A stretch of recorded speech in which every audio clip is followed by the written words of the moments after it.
இன்றைக்கி நம்ம செரின் வீட்டு சாப்பாடில் புளி சாதமும் உருளைக்கிழங்கு மசாலும் தான் பண்ண போகிறோம். புளி சாதம் பண்ணுறதுக்கு பார்த்திங்கன்னா முன்னாடியே சாப்பாடு வச்சு எடுத்துட்டேன். பாருங்கள், நான் எப்போயுமே நம்ம சாப்பாடு பண்ணுறது தானே, அதனால் முன்னாடியே எடுத்து வச்சுட்டேன். 4 பேர் சாப்பிடக்கூடிய அளவுக்கு புளி சாதம் பண்ண போகிறேன். அதனால் 4 பேருக்கு சாப்பாடு வச்சாச்சு. புளியும் ஊறிட்டுருக்கு. இப்போ புளி சாதமும் உருளைக்கிழங்கு மசாலாவும் எப்படி பண்ணலாம் அப்படிங்கிறத பார்க்கலாம். ஃபஸ்ட்டு புளி தாளிக்கிறதுக்கு வெந்தயம் வறுத்து எடுத்துக்கலாம். ஒரு 1/4 ஸ்பூன் அளவுக்கு வெந்தயம் சேர்த்துக்கோங்க. ஒரு 4 பேர் சாப்பிடக்கூடிய அளவுக்கு 1/4 ஸ்பூன் வெந்தயம் சரியாக இருக்கும். அது கூடவே ஒரு ஏலக்காயும் சேர்த்து வறுத்துக்கோங்க. நல்லா பொரிஞ்சு வரும் பாருங்கள், அந்தளவுக்கு வறுத்துருங்க. இந்த அளவுக்கு வறுத்து எடுத்துக்கணும். இப்போ இதை பவுட்ரு பண்ணிக்கலாம். பவுட்ரு பண்ணுறதுக்கு ஒரு வெந்தயமும் ஏலக்காயும் வறுத்து பவுட்ரு பண்ண போட்டிருக்கோம். அது கூட கொஞ்சம் ஜீரகம், நம்ம வெந்தயம் எந்த அளவுக்கு போட்டோமோ அதிலிருந்து பாதி அளவுக்கு ஜீரகம் சேர்த்துக்கோங்க. 1/4 ஸ்பூனுக்கும் கம்மியாக ஜீரகம் சேர்த்துருக்கேன். இப்போ இதை பவுட்ரு பண்ணிடலாம். பாருங்கள், இந்த அளவுக்கு பவுட்ரு பண்ணியாச்சு. வெந்தயம் பொடி பண்ணதுக்கப்புறம் 3 பல் பூண்டு, அதையும் தட்டிக்கலாம்.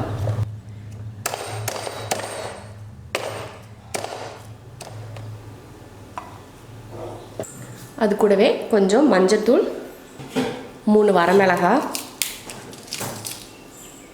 கொஞ்சம் கருவேப்பிலை. புளி சாதம் தாளிக்கிறதுக்கு தேவையான எல்லாமே ரெடி பண்ணியாச்சு. ஒரு எலுமிச்சை அளவுக்கு புளி எடுத்திருக்கேன். அதையே கரைச்சி எடுத்துருவோம். புளியும் கரைச்சி எடுத்தாச்சு. இப்போ தாளித்து விட்றலாம். சாதம் தாளிக்கிறதுக்கு ஒரு கடாய் வச்சுருக்கேன். அதில் எண்ணெய் ஊற்றிக்கலாம். எண்ணெய் காஞ்சதுமே கடுகு பொரிஞ்சதுமே இப்போ இதெல்லாம் சேர்த்துருவோம். சேர்த்துட்டு கலந்து விடுங்க. லைட்டாக அந்த மணம் வர வரைக்கும் இந்த மாதிரி கலந்து விட்டுட்டு அதுக்கப்புறமா புளி தண்ணி ஊற்றிக்கணும்.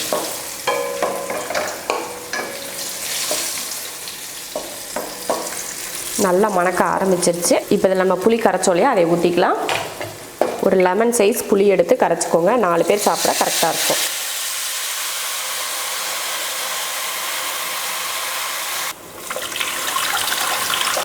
தேவையான உப்பு சேர்த்துட்டு நல்லா கலந்துருங்க. கலந்ததுக்கப்புறமா நல்லா புளித்தண்ணி வெந்து வற்றி நல்ல மேலே எண்ணெய் தெளிஞ்சு வரும் பாருங்கள். நல்லா வற்றி எண்ணெய் தெளியும். அப்போ நம்ம சாதத்தை போட்டு இதில் கிளறிக்கலாம். நல்லா கொதிக்கட்டும். பாருங்கள், தண்ணியெல்லாம் வற்றி நல்ல எண்ணெய் பிரிஞ்சு வர ஆரம்பிச்சிருக்கு பாருங்கள். இந்த அளவுக்கு நல்ல எண்ணெய் பிரிஞ்சு வரணும். இதில் நம்ம சாதம் சேர்த்துக்கலாம். நான் 4 பேர் சாப்பிடக்கூடிய அளவுக்கு சாதம் சேர்த்துக்கிறேன். முதலே சாப்பாடு பண்ணி ஆற வச்சு எடுத்துருக்கேன். அதே தான் சேர்க்குறேன். நம்ம எப்பயுமே சாப்பாடு வச்சு வைக்கிறது உங்களுக்கு வீடியோவில் நான் தெரியும். அதனால தான் நான் தனியாக அதை காட்டலை. செஞ்சுட்டு அதுக்கப்புறமா தாளிக்கிறேன். நல்லா ஆற வச்சுக்கோங்க. அப்போ தான் சாதம் உதிரி உதிரியாக இருக்கும். இப்போ இதை கலந்து விட்டுருவோம்.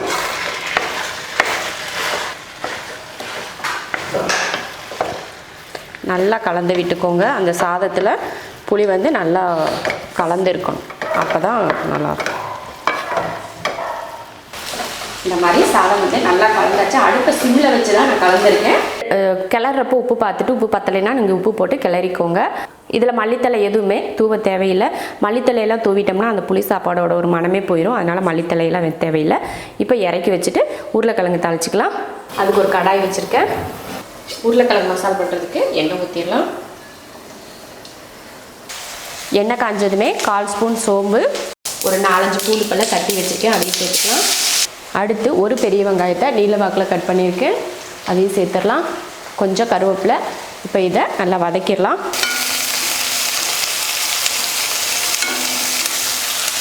இந்த அளவுக்கு வதக்கினதுக்கப்புறமா 1/2 ஸ்பூன் கரம் மசாலா, 1/4 ஸ்பூன் மஞ்சள் தூள், 1 ஸ்பூன் மிளகாத்தூள், 1/4 ஸ்பூன் அளவுக்கு இஞ்சி பூண்டு பேஸ்ட். இப்போ இதையை வதக்கிடுவோம்.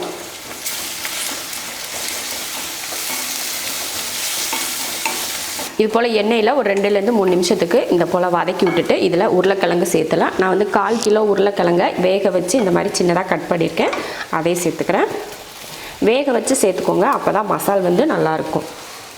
தேவையான உப்பு போட்டு கலந்து விட்டுறலாம்.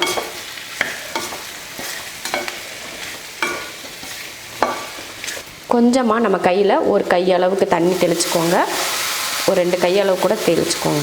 உருளைக்கிழங்குல மசாலா நல்லா பிடிக்கணும். அதனால் கொஞ்சமாக தண்ணி தெளிச்சுக்கோங்க. ஒரு 1/4 டம்ளர் அளவுக்கு கூட. மாதிரி கலந்து விட்டுட்டு மூடி வச்சுருங்க. ஒரு 2லேருந்து 3 நிமிஷத்துக்கு மூடி வச்சுருந்தா போதும். ஏன்னா அந்த தண்ணி மட்டும் அந்த மசாலா கூட சேர்ந்து வேகணும். அதுக்காக தான் கொஞ்சம் ஒரு 2லேருந்து 3 நிமிஷத்துக்கு அது வேகட்டும். இப்போ 2 நிமிஷம் கிட்ட ஆயிடுச்சு. இப்போ ஓப்பன் பண்ணி பார்க்கலாம். பாருங்கள், சூப்பராக மசாலா ரெடி ஆகிட்டு வந்துருக்கு.